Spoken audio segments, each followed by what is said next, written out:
Hi, today I'm for the Vivo V15 Pro and I'll show you how to activate Quick Launch on this device.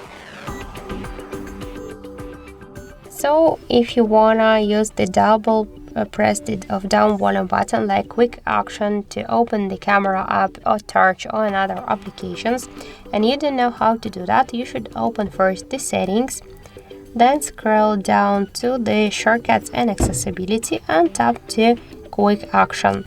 Just here you should tap on the switcher to activate this option, and now for example we have selected here turn on flashlight. We could for example open the camera or another application, and let's just lock the device, press twice to the down volume button, press and hold down volume button, and we could see that the flashlight is activated.